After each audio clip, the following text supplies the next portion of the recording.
tumenye Bibiliya. Iki ni ikiganiro utegurirwa na Dr. Venano Makegi ukakigezwaho na Transworld Radio. Soma kandi wige Bibiliya, usobanukirwe ijambo ry'Imana.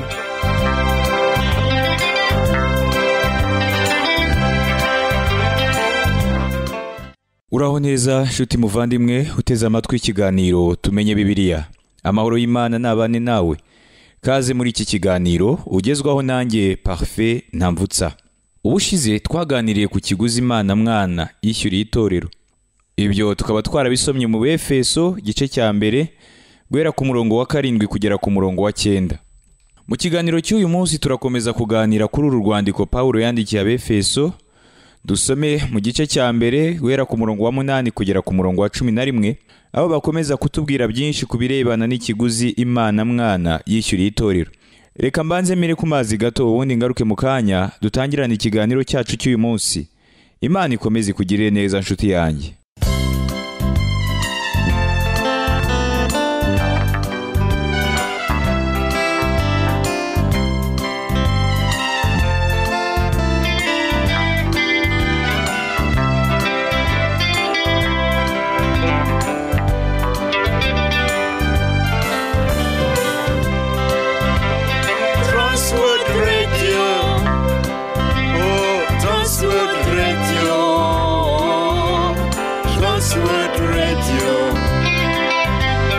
Transworld Radio, Samirana, Samirana, Samirana, Usemera, Samirana, Samirana, Samirana, Usemera.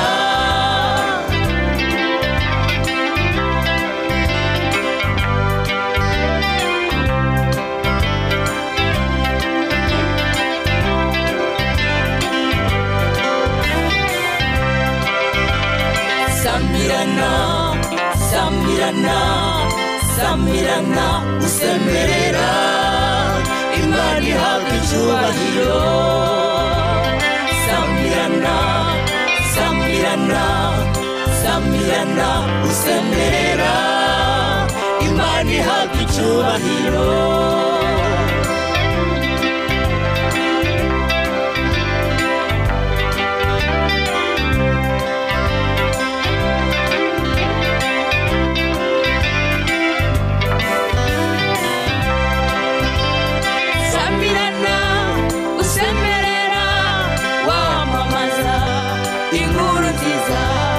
Samirana, usemerera wamamaza inkuru nziza, inkuru nziza ni agakiza kabonekwa muri Yesu Kristo.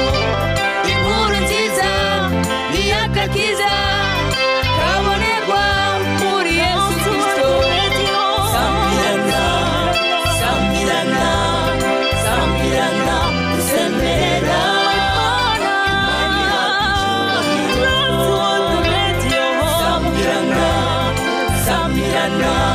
Samirana, usemerera, Imana ihabwa icyubahiro. Samirana, Samirana, Samirana, usemerera, Imana ihabwa icyubahiro. Samirana, Samirana, Samirana, usemerera, Imana ihabwa icyubahiro.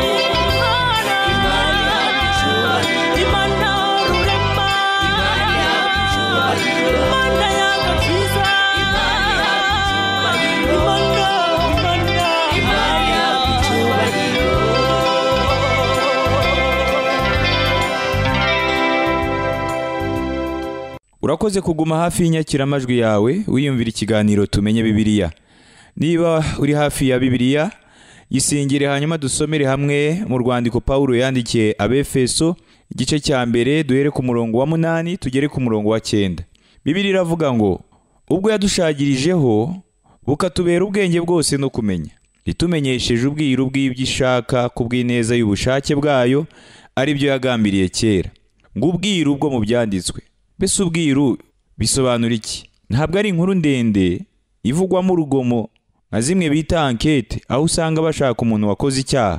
Ubwiru nta nubwo ari ikintu ukomeza wibazaho, nko kuvuga ngo harya Rukara niwe wishe umuzungu. Nta naho bihuriye n'ibihangano by'abanditsi b'inkuru ndende z'ubutasi. Ubwiru buvugwa mu byanditswe bishatse kuvuga yuko Imana yahishuye ibyo itigeze ihishura mbere y'icyo gihe. Mu bwiru buboneka mu Isezerano Rishya hariho ingingo ebyiri zihita zinjiramo. Iya mbere, ntibushobora kumenywa n'inzego z'abantu zishinzwe gutara amakuru. Iya kabiri, buhishurwa mu gihe gikwiriye kandi icyo gihe ntibwihishira, ndetse hahishurwa ibihagije byo gushyira mu bikorwa bidasabye ibisobanuro byinshi birambuye. Ingeri ya Bibiliya yitwa The Scofield Reference Bible ku rupapuro rw'1014 yakoze urutonde rw'ubwiru bugeze kuri 11 dusanga mu Isezerano Rishya. Ubwiru bukomeye kuruta ubundi ni ubu bukurikira. Ubwiru bwa mbere ni ubwiru bw'umwami bwo mu ijuru. Ibyo tukaba tubisoma muri Matayo ibice 13 guhera ku murongo wa 3 kugera ku murongo wa 50. Ubwiru bwa kabiri ni ubwiru bwo guhuma kw'Abisirayeli muri iki gihe. Ibyo tukaba tubisoma mu Baroma igice cya 11 ku murongo wa 25.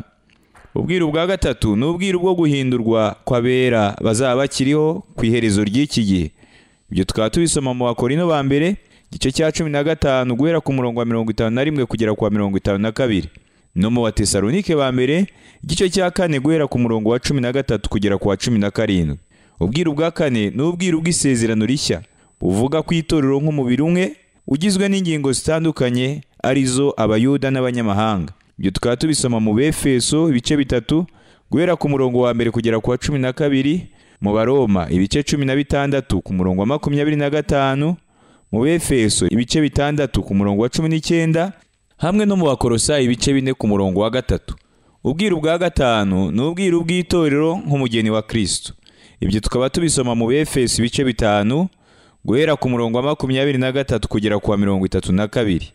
Ubwiru bwa gatandatu ni ubwiru bw'abari muri Kristo. Ibyo tukaba tubisoma mu Bagalati ibice 2 ku murongo wa 20, no mu Bakolosayi igice cya mbere kuva ku murongo wa 26 kugera ku wa 27. Ubwiru bwa karindwi ni ubwiru bw'Imana yigize umuntu muri Kristo. No kuvuga ko Kristo yambaye umubiri, ari naho ubwenge bwose bw'Imana bwahawe umuntu buturuka. Ibyo tukaba tubisoma mu Bakorinto ba mbere ibice 2 ku murongo wa 7, no mu Bakolosayi ibice 2 ku murongo wa 2 no ku murongo wa 9. Hanyuma ubwiru bwa munani ni ubwiru bw'inzira zose umuntu aboneramo ishusho isa n'Imana akaba mushya. Ibyo tukaba tubisoma mu rwandiko rwa mbere Pawulo yandikiye Timoteyo ibice 3 ku murongo wa 16. Ubwiru bwa 9 ni ubwiru bwo gukiranirwa. Ibyo tubisoma mu Batesalonike ba kabiri ibice 2 ku murongo wa 7, no muri Matayo ibice 13 ku murongo wa 33. Ubwiru bwa 10 ni ubwiru bw'inyenyeri ndwi. Ibyo tukaba tubisoma mu Byahishuwe igice cya mbere ku murongo wa 20. Ubwiru bwa 11 ni ubwiru bwa Babuloni. Ibyo nabyo tubisoma mu Byahishuwe ibice 17 ku murongo wa 5 no ku murongo wa 7. Hamwe n'ibi byose rero, mbese waruzi yuko Imana itigeze itubwira ibyayo byose ngo ibirangize? Hari ibintu byinshi Imana itigeze itubwira. Hariho ibibazo byinshi nanjye njya numva nakwibariza Imana. Abantu benshi bajya bambaza ibibazo bitandukanye, nanjye nkagerageza kubisubiza. Nyamara ariko nanjye mfite ibibazo, ariko sinamenya uwo nabibaza, bitewe n'uko hano mu isi nta muntu n'umwe wamenya ibisubizo. Ariko nzi ko umunsi umwe byose Imana izabiduhishurira. Ubwiru rero ni ikintu Imana itigeze iduhishurira kera, ariko muri iki gihe ikaba yarakiduhishuriye. Muri iyi mirongo dufitemo ubwiru butangaje cyane butigeze buhishurwa mu Isezerano rya kera. Yemerera mbanze subiremo amagambo yo mu Befeso igice cya mbere ku murongo wa 8 n'uwa 9 kugira ngo nyasobanure mu buryo burambuye. Haravuga ngo ubwo yadushagirijeho bukatubera ubwenge bwose no kumenya, itumenyesheje ubwiru bw'ibyo ishaka kubw'ineza y'ubushake bwayo, ari byo yagambiriye kera muri Kristo. Shuti yanjye, niwitegereza neza urasanga ubwenge bwose no kumenya bijyanye n'umurongo wa 9. Ubwiru bw'ibyo Imana ishaka ni ubuhe? Icya mbere, ubwiru ni ibyahishuwe nk'uko ubwenge bwose no kumenya by'Imana biri. Ntabwo ari ibintu byoroshye nk'inyigisho z'ibanze umuntu atangiriraho kwiga.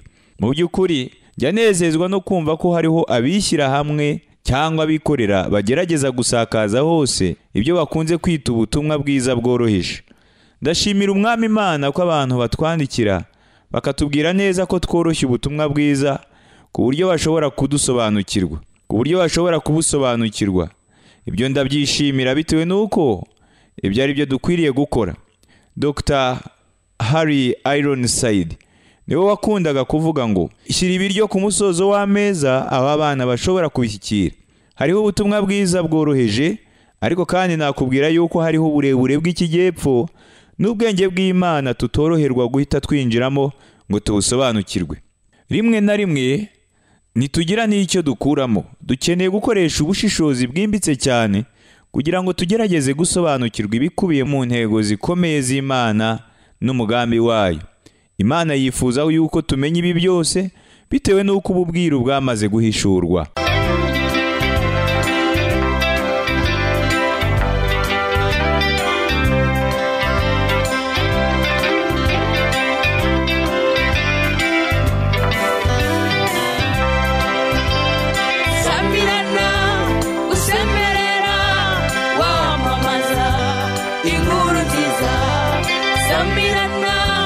Usemerera wamamaza inkuru nziza, inkuru nziza ni agakiza kabonekwa muri Yesu Kristo. Inkuru nziza ni agakiza kabonekwa muri Yesu Kristo. Sambirana, sambirana, sambirana, usemerera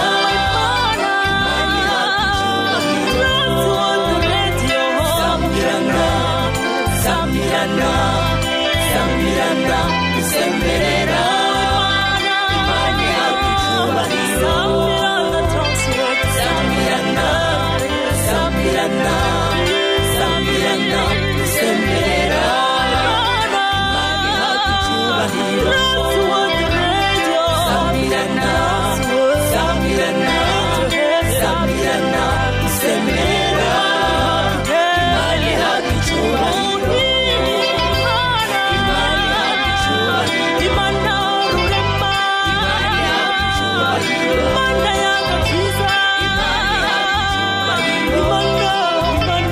Imana yagucyubahiro.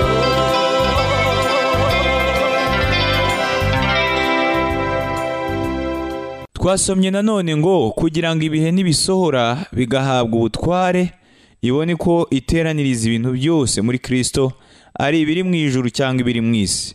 Ubutware ni irindi jambo rimeze nk'ubwiru. Akenshi abantu baryumva uko ritari, ku buryo muri iki gihe abantu bibwira yuko iri ari ijambo ryanduye. Nyamara ni ijambo rikomeye. Abigisha bamwe ba Bibiliya nta nubwo bashaka gukoresha iryo jambo bitewe n'uko ari ijambo ryanzwe muri iki gihe.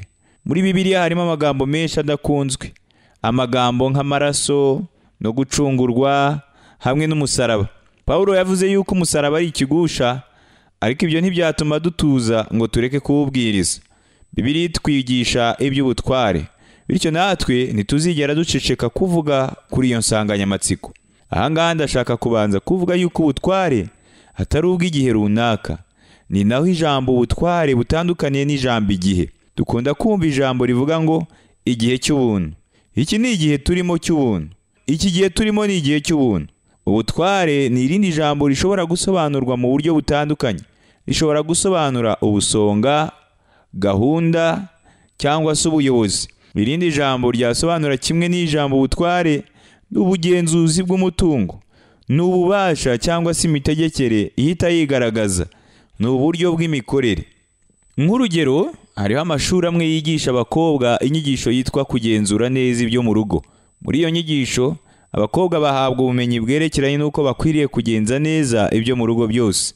Iyo umugore amaze kugera mu rugo rwe, ashobora kwiha gahunda yo kugabura ibishyimbo byumukijwe mu mavuta, ku wundi munsi agategura inyama nziza.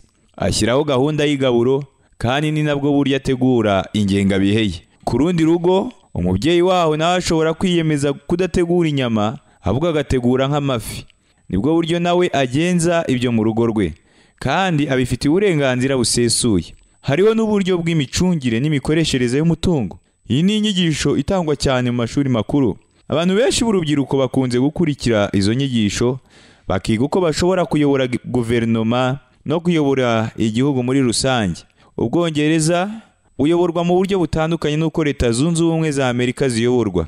Burya buri gihugu gifite uburenganzira bwo kwishyiriraho imitegekere yacyo, kandi nta wakwihandagaza ngo avuge ngo iki ni cyo gihugu gifite imitegekere iboneye. Uburusiya bufite imitegekere itandukanye kure, ku buryo ntahamya yuko ibyacu byarushaho kuba byiza turamutse dufashe ibyaho. Ibihugu byose bifite n'uburyo butandukanye bwo gutwara ibinyabiziga mu muhanda.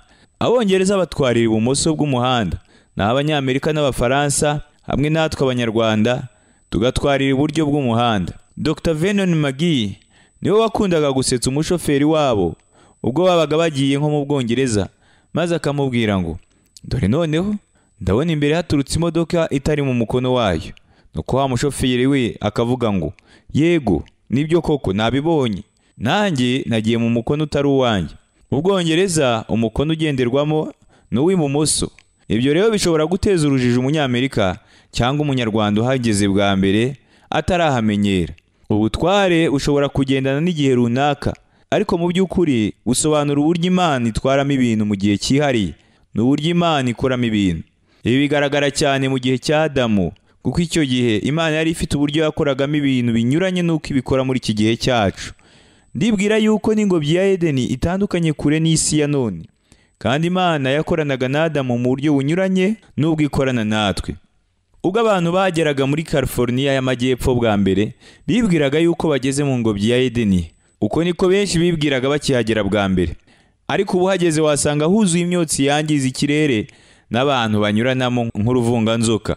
Imana ntiyigeze igira ubundi buryo bwo gukiza abantu, keretse ko byose biri hejuru y'uburyo bumwe rukumbi bw'agakiza. Nyamara imikorere n'umuntu uri munsi y'imitegekere byagiye binyurana. Nk'urugero, Abeli yazanye umwana w'intama amutambira Uwiteka, kandi na Aburahamu niko yabigenje.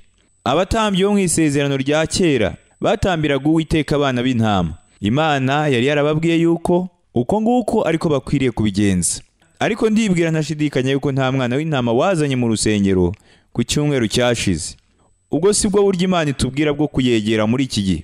Muri iki gihe turi munsi y'ubundi butware, ngo ibihe nibisohora. Gusohora kw'ibihe ni ukuhe? Sinabyinjiramo birambuye mvuga buri gace, ariko tubona ko hano Imana ibiri kwerekeza ibintu byose mu gihe Kristo azabategeka byose, ari byo mu ijuru n'ibyo mu isi. Uko niko gusohora ari byo biri mu ijambo ry'Ikigiriki ryitwa pleroma. Ubwo byose bizashyirwa munsi yo gutegeka kwa Yesu Kristo. Pleroma ni nk'imperezo nini cyane izashyirwamo ibihe by'ibinyejana n'iby'ibihumbi uhereye kera.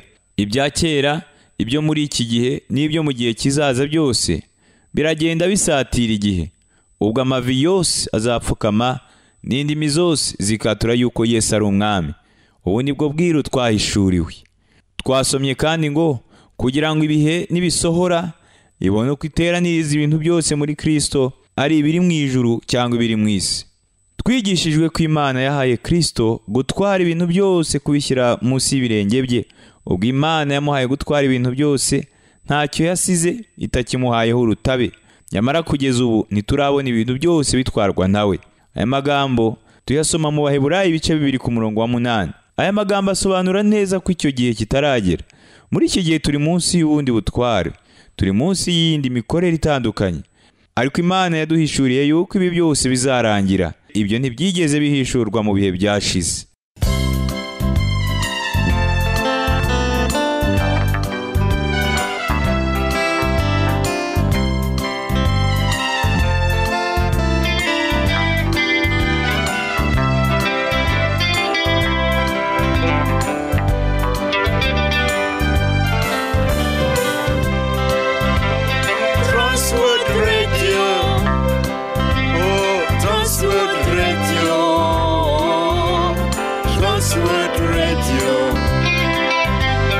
Transworld Radio. Samirana, Samirana, Samirana, Usemera.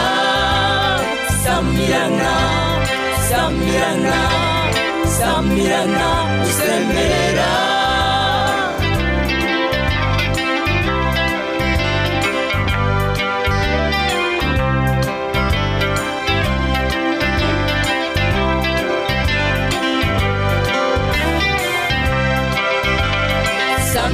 Samirana, samirana, samirana, usemerera Imana ihabwa icyubahiro.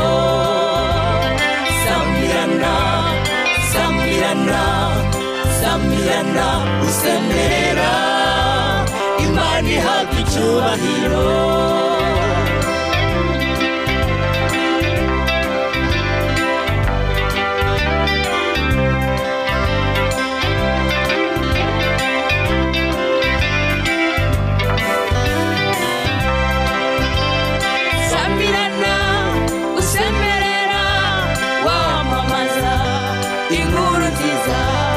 Samirana, usemerera wamamaza inkuru nziza, inkuru nziza ni agakiza kabonekwa muri Yesu Kristo. Inkuru nziza ni agakiza kabonekwa muri Yesu Kristo. Samirana, samirana, samirana, usemerera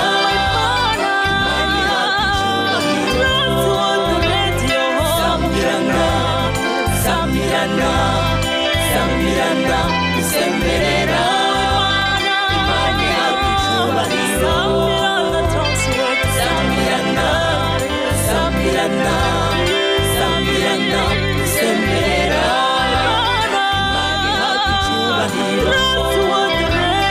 Samirana, samirana, samirana, usemerera Imana ihabwa icyubahiro.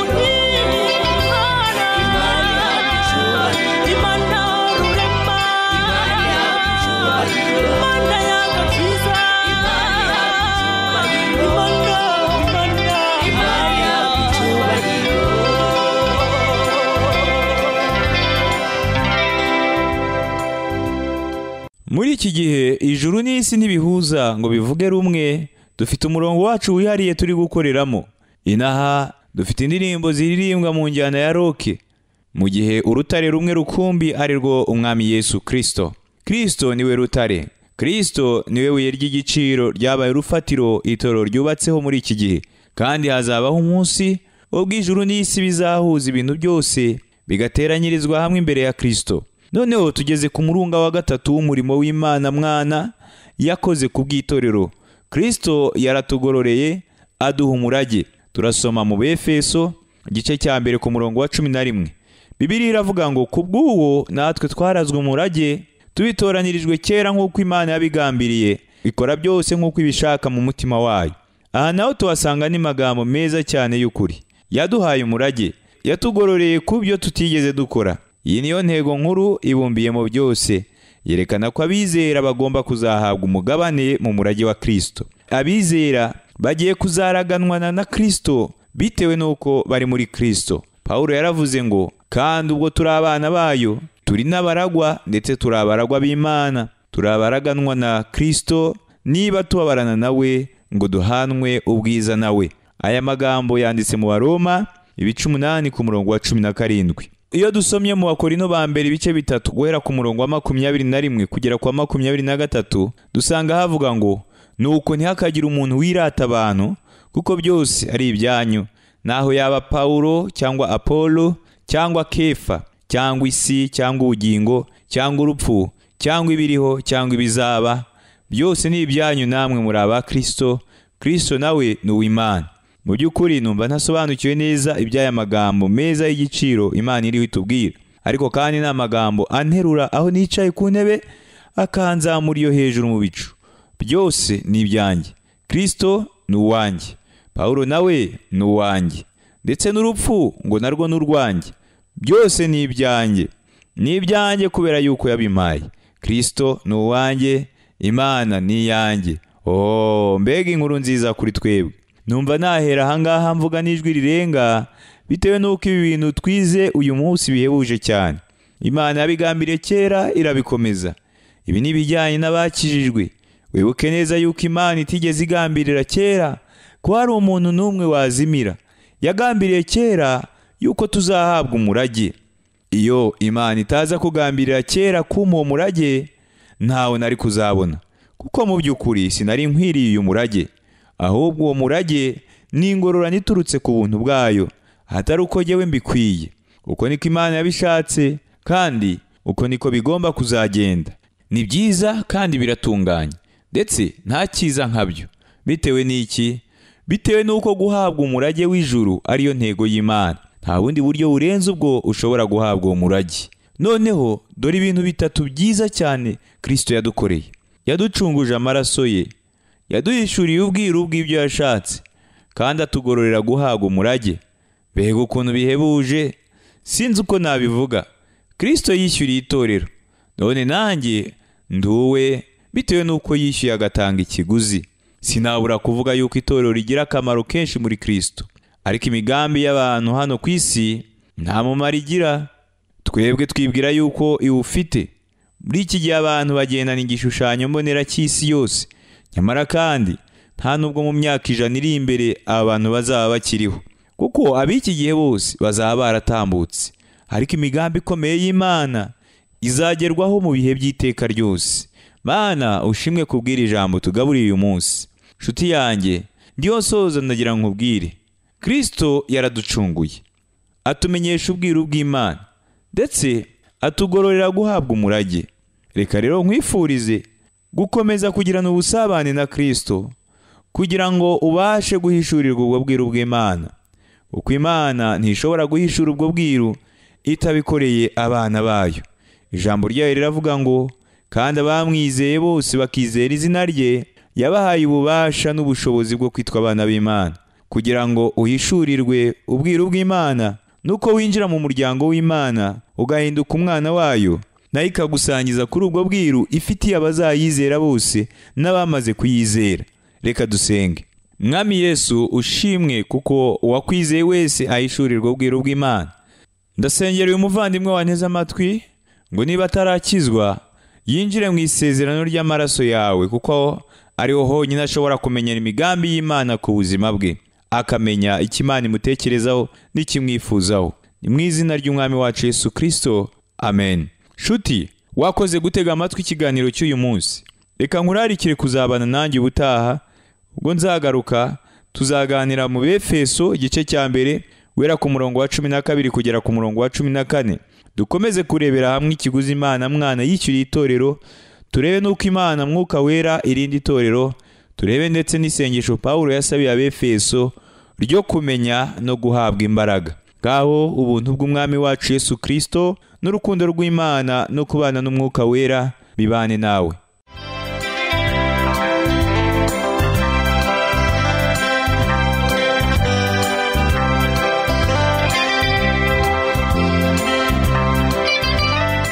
Icyo cyari ikiganiro tumenye Bibiliya. Niba wifuza kugira icyo ubaza, kudutera inkunga cyangwa ushaka kuduha ubuhamya, ushobora guhamagara cyangwa kohereza ubutumwa bugufi kuri telefone igendanwa. Inomero ni 07 81 27 90 18. Ushobora kandi kutwandikira kuri page yacu ya Facebook yitwa Tumenye Bibiliya, cyangwa kuri email yitwa umucyo@yahoo.fr. Imana iguhe umugisha.